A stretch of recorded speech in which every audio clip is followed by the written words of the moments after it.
ഈശോ മിശിഹായിക്ക് സ്തുതിയായിരിക്കട്ടെ.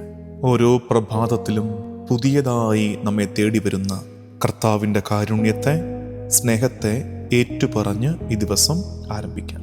നമുക്കൊരുമിച്ച് കുരിശു വരയ്ക്കാം. എൻ്റെ തമ്പുരാനെ, വിശുദ്ധ കുരിശിൻ്റെ അടയാളത്താലെ ഞങ്ങളുടെ ശത്രുക്കളിൽ നിന്ന് ഞങ്ങളെ രക്ഷിക്കുക. ഞങ്ങളുടെ തമ്പുരാനെ, പിതാവിൻ്റെയും പുത്രൻ്റെയും പരിശുദ്ധാത്മാവിൻ്റെയും നാമത്തിൽ ആമേൻ. ഹോസിയ പ്രവാചകന്റെ പുസ്തകം 6-ാം അധ്യായം 3-ാം വാക്യം. ഹോസിയ ചാപ്റ്റർ 6:3. കർത്താവിനെ അറിയാൻ നമുക്ക് ഏകാഗ്രതയോടെ ശ്രമിക്കാം.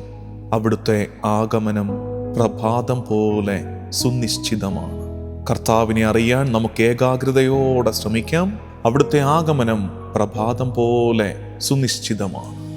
ഹോസിയ പ്രവാചകൻ ദൈവസ്നേഹത്തിൻ്റെ തുടർച്ചയെക്കുറിച്ച്, അവസാനമില്ലാത്ത ദൈവസ്നേഹത്തെക്കുറിച്ച്, ഒപ്പം ആ സ്നേഹത്തിലേക്ക് മനുഷ്യൻ തിരിച്ചു വരുന്നതിനെക്കുറിച്ച് സംസാരിക്കുകയാണ്. ഇവിടെ ഈ വചനം ഹോസിയ 6:3 നമുക്കൊരാഹ്വാനം നൽകുകയാണ്. ദൈവത്തെ അറിയാൻ, കർത്താവിൻ്റെ മുഖം തേടാൻ, അവനെ വരവേൽക്കാൻ. പ്രഭാതം ഉറപ്പായി എത്തും പോലെ ദൈവസ്നേഹം നമ്മെ തേടി വരുന്നു എന്നാണ് പ്രവാചകൻ പറയുന്നത്. ദൈവം നമ്മെ കൈവിട്ട് കളയാത്തവനാണ്. മനുഷ്യൻ കർത്താവിലേക്കൊന്ന് മുഖം തിരിച്ചാൽ അവൻ്റെ സ്നേഹം, അവൻ്റെ കാരുണ്യം നമ്മെ പൊതിയും.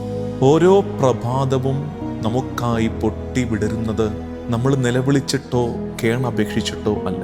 അതുപോലെയാണ് കർത്താവിൻ്റെ സ്നേഹം നമ്മെ തേടി വരുന്നത്. പ്രഭാതം വരുന്നത് പോലെ കർത്താവിൻ്റെ സ്നേഹം സുനിശ്ചിതമായി നമ്മെ തേടി വരുന്നു. ഈ വാക്യത്തിൻ്റെ ചരിത്ര പശ്ചാത്തലം, കർത്താവിൻ്റെ സ്നേഹത്തിൽ നിന്ന് അകന്നുപോയ ഇസ്രായേലിനെ നമ്മൾ പഴയ നിയമത്തിൽ കാണുന്നുണ്ട്. ഇസ്രായേൽ അകന്നുപോയിട്ടും കർത്താവിൻ്റെ സ്നേഹം അവരെ തേടി വരുന്നതാണ്. നാം നടന്നകന്നാലും അദ്ദേഹം വരും. നാം ദൂരെ പോയാലും കർത്താവ് നമ്മെ തേടി വരും. പ്രഭാതം വരുന്നത് പോലെ ഉറപ്പായും. ഇവിടെ നമ്മൾ ദൈവത്തെ തേടുന്നത് കേവലം ഒരു അറിവിൻ്റെ ഒരു ഡൈമെൻഷൻ മാത്രമല്ല, മറിച്ച് ജീവിതത്തിൻ്റെ സകല മേഖലകളിലും കർത്താവിനെ തേടുന്ന ഒരു മനസ്സ് നമുക്കുണ്ടാകട്ടെ. പ്രഭാതം വരുന്നത് പോലെ മനുഷ്യനൊന്നും ചെയ്യാതെ തന്നെ ദൈവത്തിൻ്റെ കരുണയും ദൈവത്തിൻ്റെ അനുഗ്രഹങ്ങളും നമ്മെ തേടി വരും. പ്രവാചകൻ ഓർമ്മിപ്പിക്കുന്നു: തേടുക, സമീപിക്കുക, പഠിക്കുക, അറിയുക, സ്നേഹിക്കുക. ദൈവത്തെ സ്നേഹിക്കുക, അവിടുത്തെ സമീപിക്കുക, അവിടുത്തെക്കുറിച്ച് പഠിക്കുക, അറിയുക, സ്നേഹിക്കുക. നാം പ്രഭാതത്തിൻ്റെ മക്കളാകണം.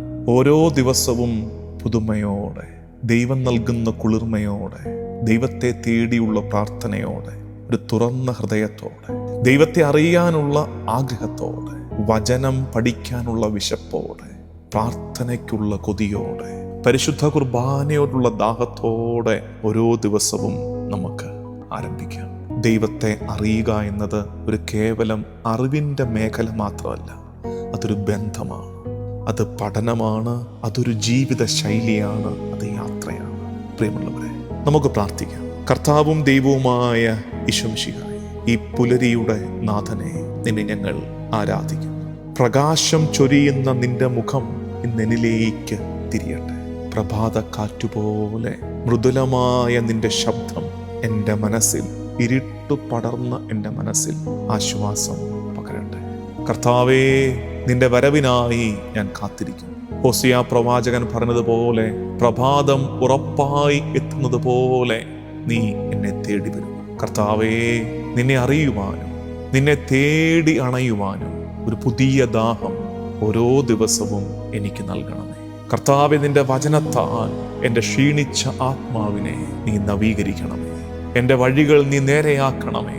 എൻ്റെ മനസ്സിൻ്റെ വാതിൽ നിന്നിലേക്ക് നീ തന്നെ തുറക്കണമേ.